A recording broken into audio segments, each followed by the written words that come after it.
So now we're changing the enemy object. Again, where do they start? We don't want them starting over here anymore. We want them starting up here, across the top of the screen. How do they move? They go down instead of sideways. How frequently do they appear?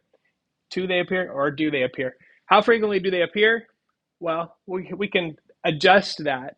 We might need to adjust that because otherwise the game will be over very quickly. But here's a fun thing. Can we choose a random image for each so that we have a variety of different food items? We don't want it to always be fries or always be pizza. That would be boring. So can we choose a random image each time they spawn? Yes, we can, actually. So let's take a look. We're getting down here into the enemy. Okay. And here is the place where we load the image. We'll come back to that in a minute. Let's first set their start point. Okay, so the start point is set right here. And what we need to do is we need to set basically we're swapping these two ideas, right? The X and the Y. So we're going to say between 0 and screen width for the X position, and the Y position is going to be 0 minus 20, or just negative 20, and negative 100.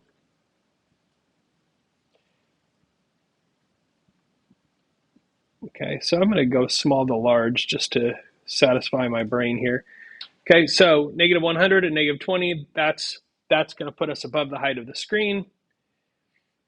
Okay, so this is where we set the speed. Okay, so I'm using the score. So if you want to adjust the speed over time, this is how we do it. We're using the player's score. And so there's a slowest possible speed and a fastest possible speed.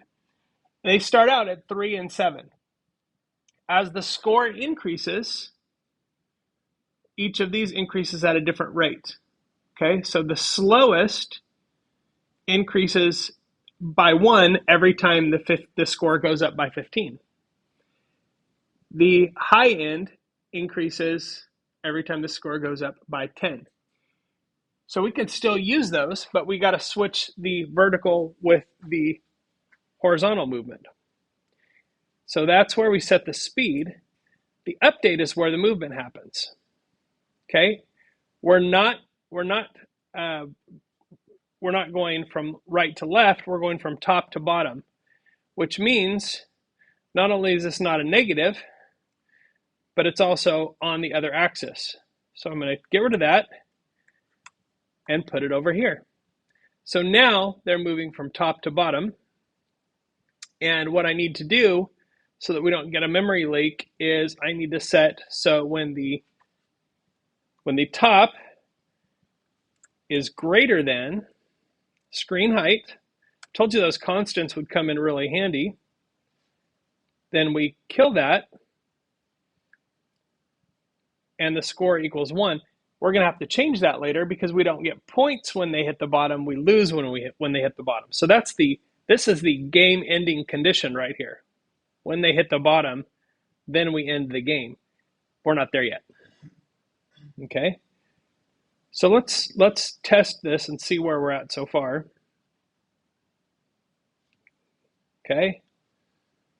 Starting to look like something. You can see I'm getting points for the thing that should end the game. We'll have to fix that in the game conditions later, but also they're moving awfully fast. So I think I'm going to slow them down right now. 1, 2, 3. Let's just call it that for now. And just to refresh our memory, where do they start? At the top. How do they move? Good. How frequently, do they appear? And can we choose a random image? So those are the two things we want to figure out. Remember, the add enemy user event happens every 250 milliseconds. I'm going to change it to 500 milliseconds, which gives us a little bit more time in between them. Okay, and they're moving a little slower, which makes it possible. So, last thing we need to do is figure out how do we choose a random image each time. Well, conveniently, I've named these to be very similar. You can't really see it, but each one is named skate underscore and then the food type .png. So the file names are almost identical. So what that means is I can do this very simply.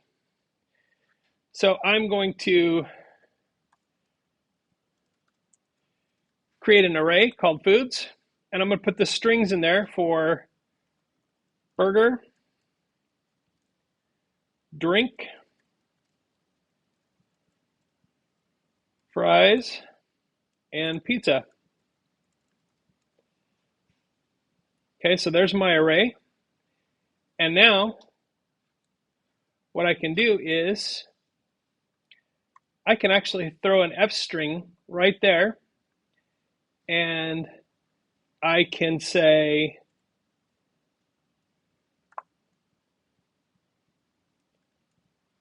random.choice AR foods, just like that. So let's test it. Oh, I forgot. I didn't write the skate underscore. My bad. There we go. Now it'll work. Oh, look at that. Beautiful. Raining fast food from the sky. Now, obviously, I could do a little bit of work here to like clean up the images, but I'm not too worried about it. This is more of a demo. That's still an awful lot of food. I don't think I'm going to be able to catch all that. So I'll have to probably fix that here in a minute. But let's double that time again and see if that helps. Yeah, this seems a little bit more possible. So you can already see this game is going to be very difficult. All right, enough playing around. Back to work. Okay, so let's review. Where do they start? How do they move? How frequently do they appear? May still need to tweak that a little bit. And can we choose a random image? Done. Changing the enemy object. We're in pretty good shape so far. So next,